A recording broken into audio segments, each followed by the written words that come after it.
년간 증권사들의 고유계정 투자 비율이 꾸준히 증가해 왔더라고요. 그래서 일단 고유계정 투자 운용이라는 게 정확히 뭔지에 대한 설명을 좀 듣고 싶습니다. 이제 꼭 증권사뿐만 아니라 그 모든 기관 투자자는 그 고유계정 또는 자기자본, 어떤 영어로는 PI로도 말하게 됩니다만, 이 투자분이 있고 고객 계정에 대한 투자가 있습니다. 운용사는 아주 쉽게 말할 수 있는데요. 펀드에 의한 투자는 고객 계정에 의한 투자고, 고유 계정은 회사의 자기 자금에 의한 투자입니다. 그 고객 계정에 대한 투자, 즉 이제 대표적으로 펀드를 생각해 본다고 하면은 제약이 엄청나게 많습니다.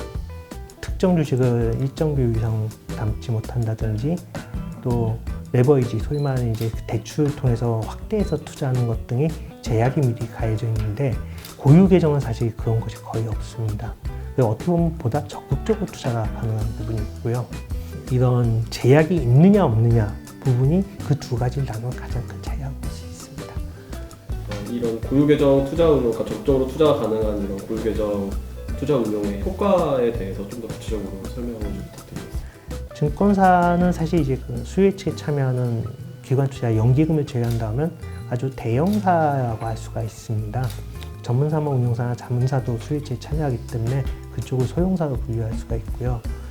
이 대형사의 그 중요한 장점 중에 하나가 외부에서 차입을 하기가 상당히 쉽거나 아니면 내부에서 다른 쪽으로 쓰이고 있던 돈을 그 이제 좋은 공모주에 대해서는 집중적으로 투자하는, 이것도 일종의 레버리지 투자라고도 할 수 있습니다. 이런 부분이 가능하기 때문에 이 부분을 적극적으로 활용하고 있습니다. 사실 그렇게 레버리지 투자가 많이 된다고 하면은 그 상대방 측, 이제 소형사라고 볼 수 있는 전문사모 운용사나 자문사, 기타 이제 다른 작은 곳에서는 그런 레버리지 확대할 수 있는 투자 방법이 별로 없기 때문에 결국 배정 비율이 줄어들게 됩니다.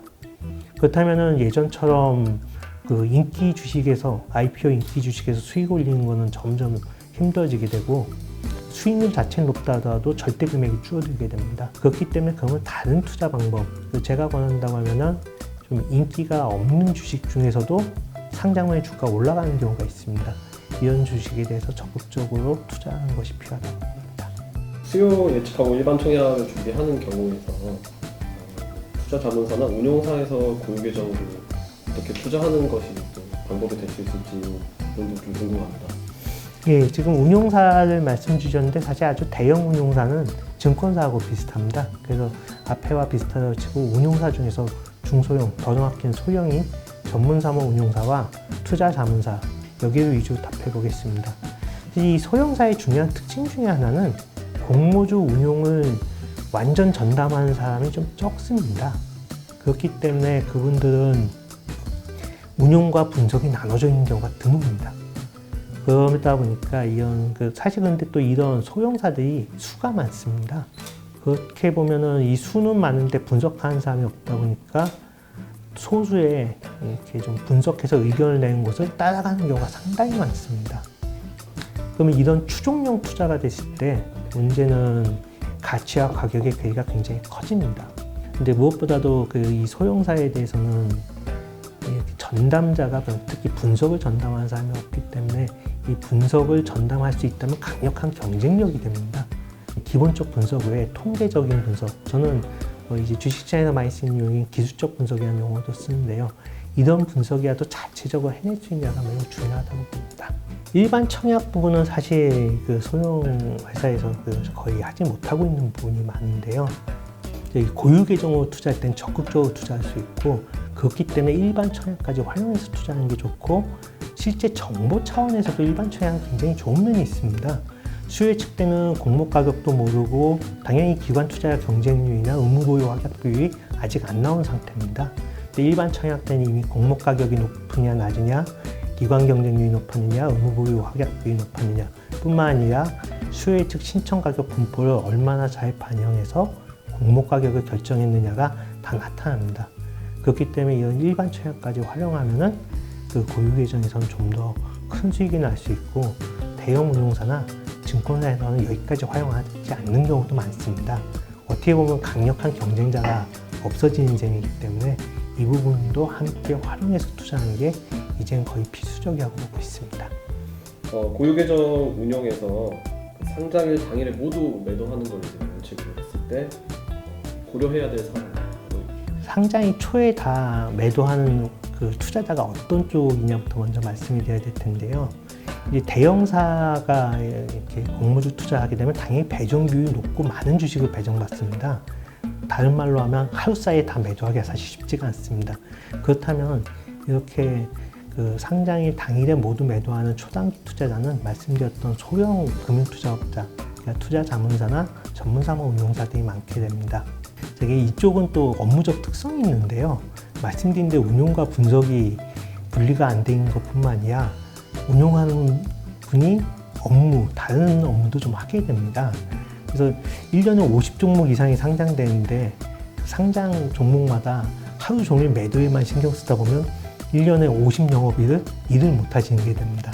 그렇기 때문에 대부분의 소형 금융투자업자는 아침 초반에 대부분 매도를 합니다.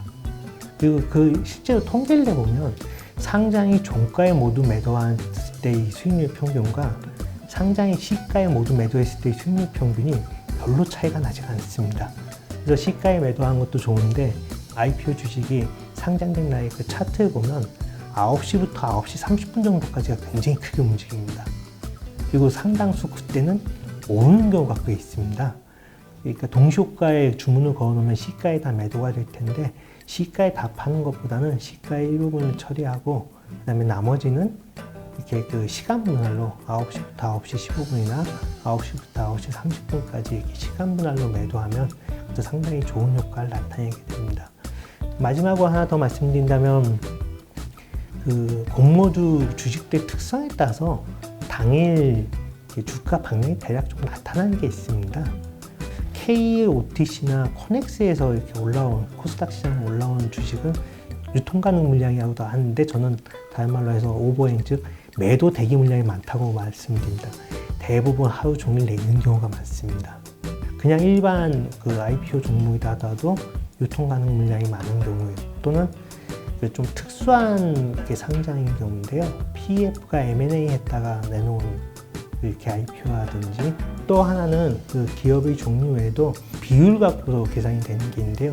기관 투자자 경쟁률이 굉장히 높은데 의무보유 확약 비율이 낮은 주식이 있습니다. 이 경우는 사실 상장되고 나면 보통 이미 공모 가격이 높게 결정됐기 때문에 하루 종일 주가가 내리는 경우가 많습니다. 이런 것들 감안해서 주식의 주가의 방향성을 생각한 다음에 초반에 빨리 매도를 할 거냐, 좀 더 긴 시간을 갖고 시간 분할 매도를 할 것이냐 결정하면 될 것 같습니다.